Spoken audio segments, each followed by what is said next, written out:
welcome back to the channel. I'm Jonathan with the Project Northeast. We're out here at lovely Lower Drake State Forest in lovely Massachusetts, and we're out here today doing a tire review. What I think of a trail tire, I think of the ultimate trail tire. I think of the Vittoria Agarro. I've been riding this tire for well over a year now, and I wanted to do a review on it and give you guys my impressions, comparing to a couple different tires out there. We're gonna go through and we're gonna hit a little bit of everything. We're gonna start off with some downhills with some nice like tacky hero dirt, it looks like tonight. We're also gonna hit some loose corners. We're gonna go down and we're gonna hit some, probably hit some mud through the way, and we're also gonna hit some nice rock tech here on one of my favorite trails in the park, called Compass Trail. Just as a disclaimer, I am supported by Vittoria, as I've said in other videos, like my Mazda review, which is the enduro tire by Vittoria. I'll leave a flag at the top, you can check that out. But as I've said before, I'm supported by Vittoria because I choose to be supported by Vittoria. I still pay for all my tires, all that jazz, yada yada yada.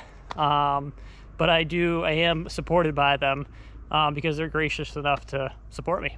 Just so you guys know my setup right now, I'm running a 2.35 in the rear at 25 PSI on some Bontrager Elite carbon rims, and then, or Line Elite, I think they are. And then on the front, I am running a 2.6, which is new to me for this year, on the front. And I'm running 22 PSI, all set up tubeless. So I don't really need to test these tires much more to give you guys a good review. I've been riding them for, you know, like I said, well over a year.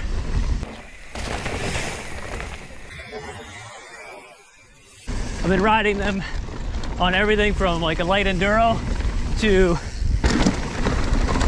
just straight up cross country.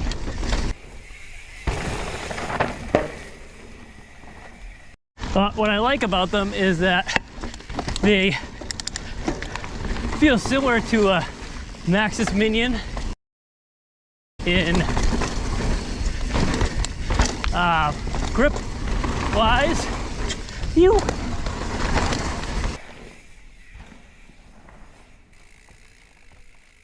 But the one difference I would say is the quarter knobs do not come off, like they don't fold under pressure.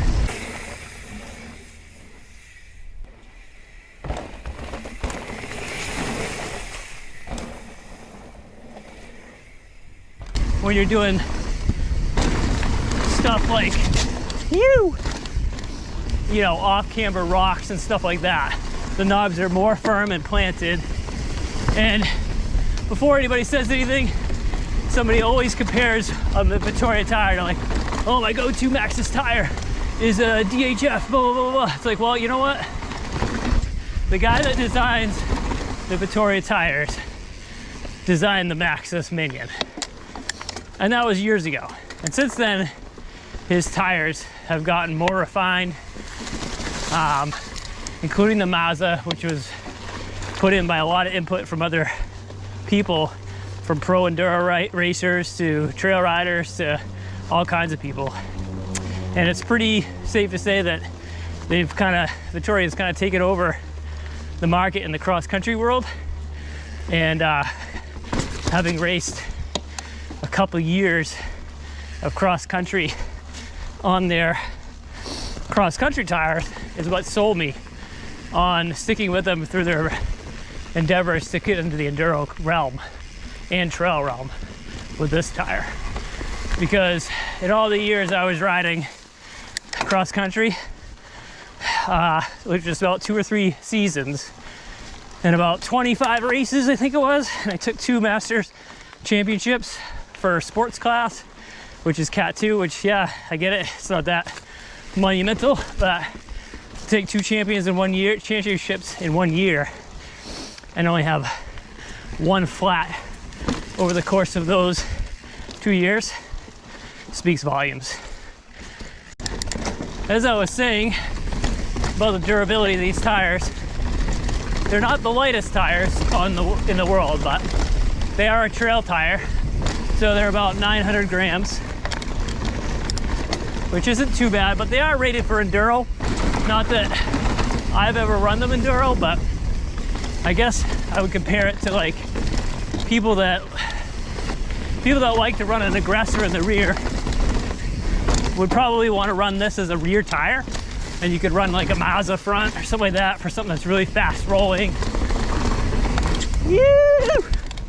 Just for reference too, I am on a 2021 Top Fuel for reference of, you know, what I'm riding these tires on. And you can see my build video up in I'll leave it card up above. So yeah, I mean, this tire just does everything I want it to do. All right, see how she does on the sketchy skinny. I mean, I know how she does, but it's a little wet right now, so figured I'd give it a shot. Yeah! That's what it's all about. Have a confident tire that you're comfortable with to be able to do stuff like that. Heading into Gumpus Trail right here, which is one of my favorites here. Has a little bit of everything to test tires out. You can see it's soft here, like black, loamy, kind of muddy because it just rained a little while ago. And then further on down the line, it's got some nice tech. Whoop! See? Hit some mud, but it got it. That black, like, stuff. It just like on a loamy trail, it washes down into the trail in sections. When you turn, it's like slip and slide, but then you go right onto some rocks, and the traction has got to be there for confidence to be able to roll through here.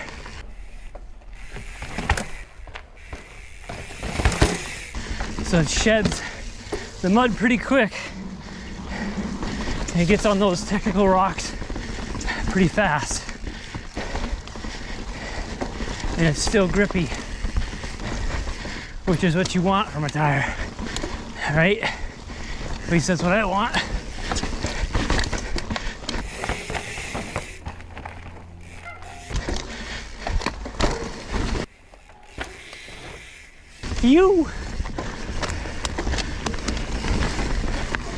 Something you can just go through a little bit of mud. It sheds. It's got enough siping on there that you get right onto a rock. Boom. You're not afraid to do whatever, an endo turn, something like that. And you got technical climb coming up, and you're like, I got mud on my tires, but no big deal. I got plenty of siping, split knobs. Traction's gonna be there. Through another mud puddle, right up another rock spine. Yeah. And as you can see, tires are gonna get up. Technical climb. Boom, boom, boom. Piece of cake. A trail tire that you're gonna have confidence in just about every condition, and then durability, so you're not worried about pushing the limits. Like I was saying before about the aggressor from Max, is kind of comparing the rolling speed to that tire. This profile is a little bit different compared to that tire. This tire tends to be a little bit more round, whereas the aggressor tends to be like more square, I guess you could say. And a lot of people run it as a rear tire that, you know, want to get loose, and they'll run it like a Minion or a Assegai in the front. But I think this tire is kind of more of an all-rounder because it does have that rounder profile. Let you lean into the knobs a little bit more and get aggressive in the cornering. Yeah, I know, right? More aggressive than the aggressor? Yeah, I said it. Let the hate in the comments begin. But just try it. All right, here's another good technical uphill rock garden to pick our way through. Yep.